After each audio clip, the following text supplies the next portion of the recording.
Sam Rugege, Perezida w'Urukiko rw'Ikirenga, tumaze kubona ko nyakubahwa Paul Kagame yatorewe kuba Perezida wa Repubulika y'u Rwanda, tumaze kubona ko ibiteganywa n'amategeko byose byubahirijwe, dushingiye ku itegeko nshinga rya Repubulika y'u Rwanda nk'uko ryavuguruwe muri 2015 mu ngingo yaryo y'102 iteganya ko mbere yo gutangira imirimo ye uwatorewe kuba Perezida wa Repubulika y'u Rwanda arahira, indahiro ye ikakirwa na Perezida w'Urukiko rw'Ikirenga.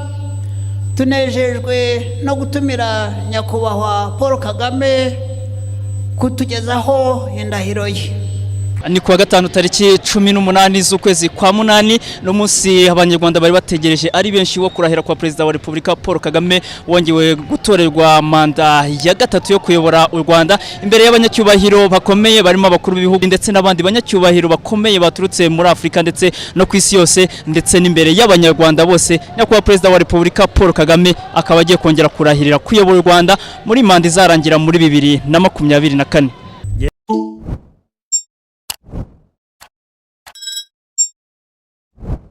Yewe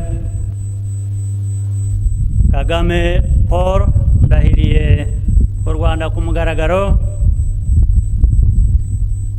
ko ntazahemukira Repubulika y'u Rwanda, ko nzakurikiza nkanarinda itegeko nshinga n'andi mategeko,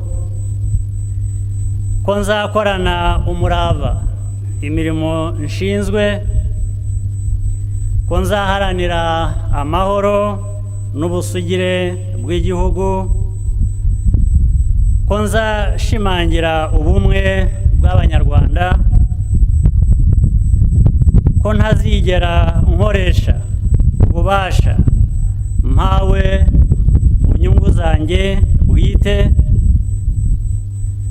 ko nzaharanira ibyagirira Abanyarwanda bose akamaro, nintatira iyi ndahiro zabihanirwe n'amategeko. Imana ibimfashemo.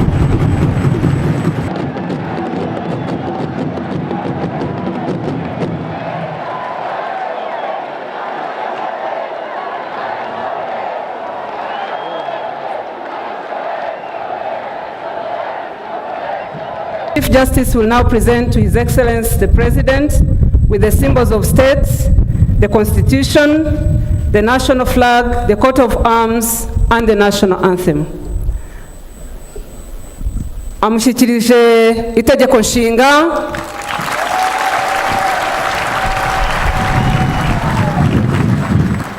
agiye kumushyikiriza nanone ibendera ry'igihugu,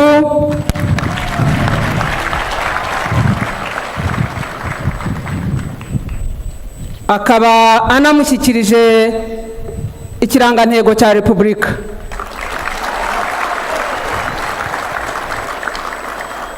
Umugaba mukuru w'ingabo ashyikirije nyakubahwa Perezida wa Repubulika ari nawe mugaba w'ikirenga w'ingabo z'u Rwanda inkota n'ingabo nk'ibimenyetso byo kurinda ubusugire bw'igihugu.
Nyakubahwa Perezida wa Repubulika Paul Kagame wongeye gutorerwa kuyobora u Rwanda mu yindi manda y'imyaka 7 akaba amaze kurahirira izi nshingano aho yavuze ko yishimiye kuba abanyarwanda barongeye kumugira ikizere kandi ko bimuhesha ishema no ko agiye kongera kuyobora u Rwanda. Nyakubahwa Perezida wa Repubulika Paul Kagame atorewe manda ya gatatu ubundi ugereranyije no kwitegeko nshinga ryabivugaga yarakwiye kuba yararangije inshingano ze muri 2017 ariko binyuze mu busabe bw'abanyarwanda basaga miliyoni 3 babinyujije mu matora ya referendum bakaba barongeye kumwemerera kuyobora u Rwanda. Ubu rero akaba ari byo amaze gukora muri kano kanya aho inshingano ze zitangiye kuri uyu munsi.